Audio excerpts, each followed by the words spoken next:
Bonjour, bienvenue aux vidéos de la 27e semaine de grossesse, donc capsule physio enceinte de la semaine. Donc cette semaine, j'ai décidé de vous parler des douleurs lombaires, pelviennes et pubiennes qui surviennent durant la grossesse. Donc c'est des douleurs qui sont très fréquentes. Donc les douleurs lombaires, donc bas du dos, et pelviennes, donc au niveau du bassin, surviendraient chez plus de 50% des femmes enceintes. Puis les douleurs pubiennes, donc vraiment le pubis, donc la zone du bassin qui est à l'avant, donc quand vous touchez votre ventre, puis que vous descendez, puis vous tombez sur un os dur, c'est le pubis. Donc, cette zone-là, ce sera à peu près 30% des femmes durant leur grossesse qui auraient des douleurs. Donc, c'est des douleurs qui sont vraiment très fréquentes. C'est des douleurs qui sont souvent expliquées par les changements posturaux qui s'opèrent, puis les changements hormonaux, donc avec la laxité ligamentaire qui survient avec l'estrogène, puis la relaxine qui est sécrétée durant la grossesse. Donc, c'est vraiment des douleurs qui sont très fréquentes. Il y a heureusement plusieurs solutions pour ça. Vous pouvez appliquer de la glace, vous pouvez appliquer de la chaleur. On évite idéalement au premier trimestre la chaleur parce qu'il semblerait qu'il pourrait avoir des effets tératogènes sur le fœtus. Et à partir du deuxième trimestre, il n'y a aucun problème pour utiliser la chaleur au niveau du bas du dos, au niveau du bassin pour essayer de soulager. Vous pouvez également pratiquer des petits étirements à la maison.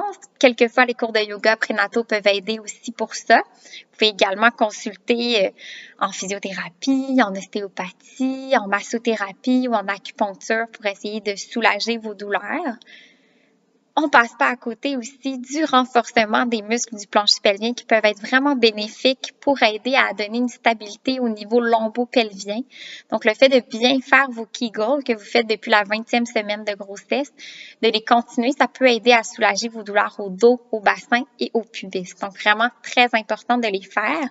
Puis, idéalement, on souhaite les faire de la 20e jusqu'à la 34e semaine.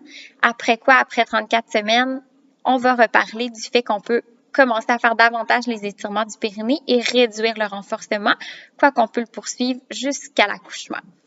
Puis finalement, pour les femmes qui ont davantage de douleurs, on peut utiliser des ceintures pelviennes. Donc, c'est vraiment des ceintures qui vont venir se mettre au niveau, qui vont épouser la forme du ventre de la femme enceinte, qui vont venir supporter au niveau du dos et du bassin. Donc, vous avez des ceintures pelviennes, vous avez aussi des ceintures lombaires. Les ceintures pelviennes sont souvent plus minces, plus faciles à mettre et plus confortables.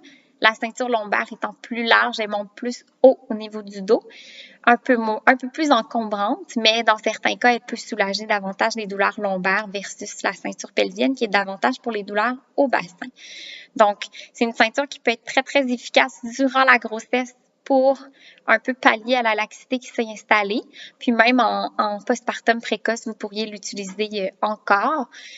Pour ma part, j'aime bien la Physiomat, qui est une ceinture pelvienne qui est confortable et très abordable, que vous pourrez trouver sur le site de Pelvilife. Donc voilà, c'était une courte capsule cette semaine, mais on se revoit bientôt. Merci!